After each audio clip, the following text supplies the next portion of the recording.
So these pieces here are German blown glass from the Fischer Glass Company, which is no longer imported into this part of the United States. And I don't know why I think the company in Germany may have gone broke for a while or something, but anyway, they're back in production, but it's just they lost ground in the market and they're not available anymore.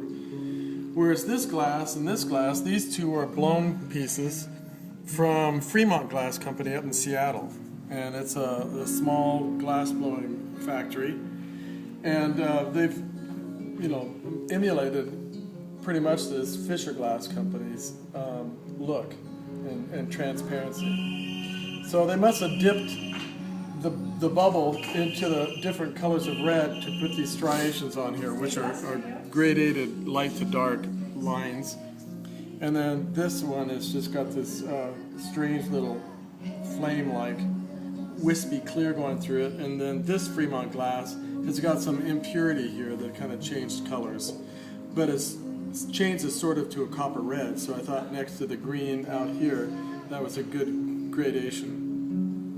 And just while I'm recording this, would you mind just telling us a little bit about this and this and this one? Yeah. Histories?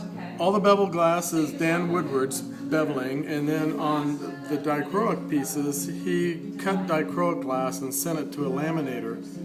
And so he glued or laminated on a layer of dichroic glass on the back of the bevel.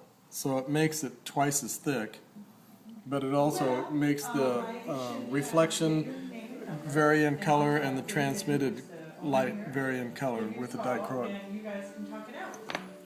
And this glass is some Kokomo glass from Indiana. This glass is Spectrum from Seattle. It's an amber wispy. And this glass is some very early Bullseye, which is a copper red next to I think it's a silver yellow. And then this bright yellow here is made by Blanco Glass Company in West Virginia, and it's a blown glass. So it's really transparent and kind of fire polished. So with the rolled cathedrals that you can't focus through, and then the blown glass which you can focus through, and the bevels which you focus through but your vision is changed, it's going to be a very optically alive window. That's awesome. And tell us about these ones. Well, the clear bevels were done by Dan Woodward also. They just didn't have the dichroic glass laminated onto them. And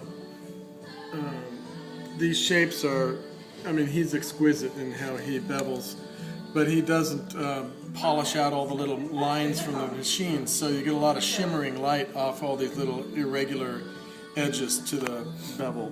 Can you pull one of them up so we can just see it through it? Yeah. And you can see we've wrapped it with copper foil. And lead and solder doesn't stick to glass, so you need a metal around the glass when you melt the solder on so it'll stick. So all the copper will be buried underneath solder, so you won't see it. And then this, I know that these are machine made in China, right? And then there's this one as well. Yeah, this was made by Dan Woodward, and yeah, these came from China. Okay. And then the history of that one too. Oh, I've had this probably 15 years, and this is an example of Dan's handheld, free hand beveling of a giant jewel, and it's phenomenal how he can get all these facets in here symmetrical. But he starts with maybe 3/4 inch plate glass and buffs it and puts a high polish on it, and then has it laminated with the dichroic behind it. So that's been our showpiece piece of glass here in the studio for about 15 years. These other glasses in here, because of these rays from the metal spokes and the rest of the window, will have, let's see, plum. This is a piece of plum. This ray over here is kind of a midnight blue.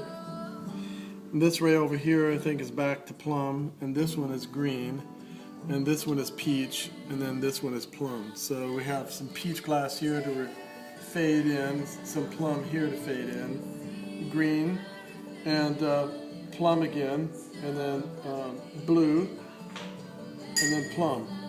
So that's how the sun is going to morph into the rays.